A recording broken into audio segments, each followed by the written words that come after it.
Hello दोस्तों, आज के इस वीडियो में मैं आप लोगों को पढ़ाऊंगा सॉइल का एक इंपॉर्टेंट टेस्ट जिसका नाम है स्टैंडर्ड पेनिट्रेशन टेस्ट। दोस्तों, इस वीडियो में हम जानेंगे कि स्टैंडर्ड पेनिट्रेशन टेस्ट जो है क्यों यूज होता है और कैसे इस टेस्ट को किया जाता है और किस तरह से हम इस टेस्ट के रिजल्ट को टेबल में शो करते हैं। तो आइए दोस्तों, अब हम पढ़ते हैं स्टैंडर्ड पेनिट्रेशन टेस्ट। दोस्तों, स्टैंडर्ड पेनिट्रेशन टेस्ट या जिसे हम एसपीटी कहते हैं, इस टेस्ट का यूज सॉइल की डिफरेंट प्रॉपर्टीज या पैरामीटर्स निकालने के लिए यूज होता है और बहुत इंपॉर्टेंट टेस्ट होता है जो एक ही टेस्ट हमें काफी डिटेल सॉइल की दे देता है। जैसे कि ये टेस्ट हमारे निकालता है बियरिंग कैपेसिटी ऑफ सॉइल निकालता है। ऐसे ही रिलेटिव डेंसिटी कैलकुलेट करता है, एंगल ऑफ शियरिंग रेजिस्टेंस या फ्रिक्शन एंगल कैलकुलेट करता है, अनकन्फाइंड कंप्रेसिव स्ट्रेंथ कैलकुलेट करता है और इस तरह की बहुत सारी सॉइल की प्रॉपर्टी हम एक ही टेस्ट से क्या कर सकते हैं, कैलकुलेट कर सकते हैं। तो अब दोस्तों मैं आपको बताता हूं कि कैसे ये टेस्ट किया जाता है। इस टेस्ट में हमारे पास सबसे पहले जिस सॉइल की हमें चेकिंग करनी है उसमें सबसे पहले हम एक होल कर देते हैं और इस होल की डेप्थ लगभग होती है जमीन से 1 मीटर नीचे। 1 मीटर का होल करने के बाद हम इसमें एक सैंपलर डाल देते हैं जिसे कहते हैं split spoon sampler. Split spoon sampler की जो लेंथ होती है लगभग होती है 60 सेंटीमीटर। इस स्प्लिट स्पून सैंपलर के साथ इसे ड्रिलिंग रॉड से कनेक्ट किया रहता है एक हैमर के साथ और हैमर का वेट होता है 65 केजी और हैमर एक पुली से कनेक्ट किया रहता है इस तरह से और इस पॉइंट पे आप इसको खींच के इस हैमर को ऊपर नीचे ड्रॉप कर सकते हैं। तो हम क्या करेंगे, सबसे पहले स्प्लिट स्पून सैंपलर को प्लेस कर देंगे और अब हैमर को ग्राउंड से 75 सेंटीमीटर या आप कह सकते हैं सैंपलर से 75 सेंटीमीटर ऊपर हाइट पे रखना है क्योंकि इस टेस्ट के लिए स्टैंडर्ड फ्री फॉल होता है 75 सेंटीमीटर।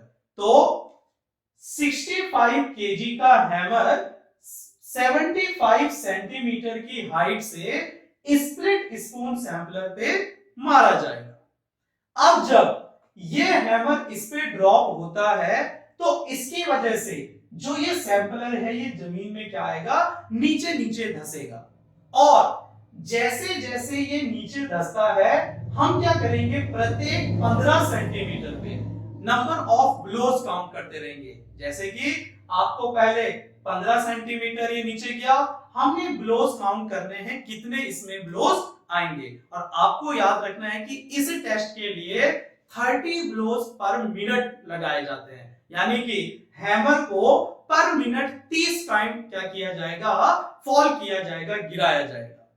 जब हम ये सैंपलर नीचे नीचे जाएगा तो 15 सेंटीमीटर के लिए नंबर ऑफ ब्लोज काउंट करने हैं, फिर उसके बाद नेक्स्ट 15 सेंटीमीटर के लिए ब्लोज काउंट करने हैं, उसके बाद फिर से 15 सेंटीमीटर के लिए ब्लोज काउंट करने हैं। अब इस टेस्ट में क्या किया जाता है, जो स्टार्टिंग का 15 सेंटीमीटर आता है उसको आप नहीं लेके चलते और लास्ट के 30 सेंटीमीटर जाने में कितने नंबर ऑफ ब्लोज आए उस वैल्यू को लिया जाता है और उस वैल्यू को हम बोल के चलते हैं एन वैल्यू या कहते हैं SPT value, standard penetration test value. तो लास्ट के 30 सेंटीमीटर से हमारे पास जितना भी वैल्यू आएगा, जितने भी नंबर ऑफ ब्लोज आएंगे वो एन वैल्यू कहलाते हैं और इस एन वैल्यू के डाटा से हम अलग अलग सॉइल की प्रॉपर्टीज क्या कर सकते हैं, बता सकते हैं। अब इस टेस्ट से जो एन वैल्यू का रिजल्ट आता है उसके लिए मैंने आपके पास एक टेबल बनाई है और अब इस टेबल में हम एन वैल्यू भी बताएंगे, रिलेटिव डेंसिटी भी बताएंगे और फ्रिक्शन एंगल भी बताएंगे। सॉइल टाइप की बात करें तो ये 5 टाइप में सॉइल को बांट के चलता है, very loose soil, medium soil, dense soil and very dense soil.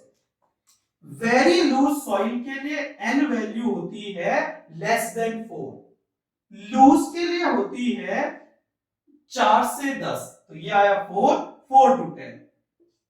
Medium soil के लिए होता है 10 से 30, डेंस के लिए होता है 30 से 50 और वेरी डेंस के लिए होता है 50 से ज्यादा। क्लियर? और वैसे क्या बोला जाता है कि अगर आपके पास n वैल्यू 50 से ज्यादा आती है तो उस सॉइल को हम रिफ्यूज करके चलते हैं, भले ही वो डेंस है, हार्ड है, लेकिन ऐसी सॉइल में आप एग्जावेशन करना क्या पड़ता है, टफ पड़ता है। तो ये आती है n वैल्यूज 4 से कम, 4 से 10 लूज सॉइल, 10 से 30 मीडियम सॉइल, 30 से 50 डेंस सॉइल एंड 50 से ज्यादा वेरी डेंस सॉइल। अब इन्हीं सॉइल टाइप के आधार पे हम रिलेटिव डेंसिटी की वैल्यू पढ़ के चलते हैं। रिलेटिव डेंसिटी को दिखाते हैं आईडी से और इसका फॉर्मूला होता है E max minus E upon E max minus E minimum. Clear?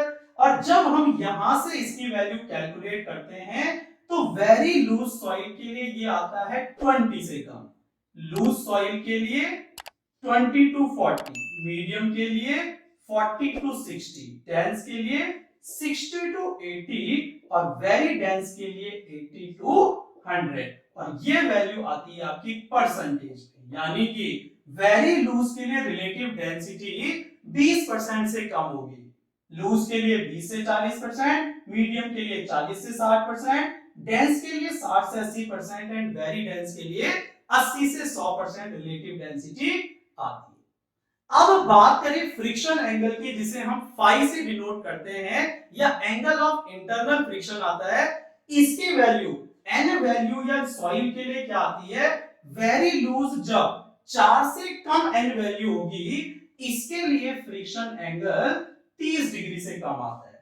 जब लूज सॉइल या 4 से 10 एन वैल्यू होगी तो ये आता है 30 से 35 डिग्री। जब मीडियम सॉइल होगी या 10 से 30 एन वैल्यू होगी तो ये आता है 35 से 40। डेंस 30 to 50 एन वैल्यू के लिए ये आता है 40 से 45 और जब वेरी डेंस आएगा तो ये आएगा ग्रेटर देन 45 या 45 से ज्यादा।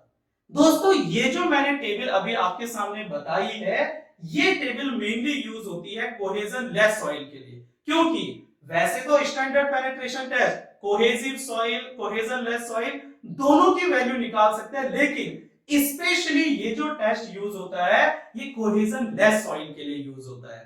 तो दोस्तों इस वीडियो में हमने समझा कि कैसे स्टैंडर्ड पेनिट्रेशन टेस्ट किया जाता है और इंपॉर्टेंट क्वेश्चन क्या आते हैं, हैमर का weight 65 kg, free fall 75 centimetre and last के 30 सेंटीमीटर पेनिट्रेशन में जितने नंबर ऑफ ब्लोज आएंगे वो कहलाते हैं एन वैल्यू। ये इंपॉर्टेंट क्वेश्चन आते हैं। इसके अलावा इस एन वैल्यू के रिजल्ट से हम कैसे रिलेटिव डेंसिटी, फ्रिक्शन एंगल और सॉइल टाइप बता सकते हैं, ये डिटेल भी हमारे साथ आ जाती है।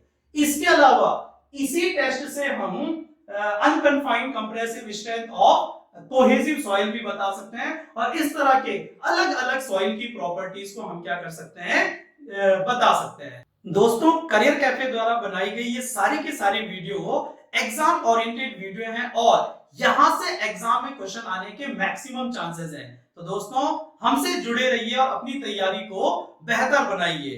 वीडियो अगर पसंद आए तो लाइक एंड शेयर जरूर कीजिए और चैनल पर नए हैं तो सब्सक्राइब करना ना भूलिए। थैंक यू सो मच दोस्तों।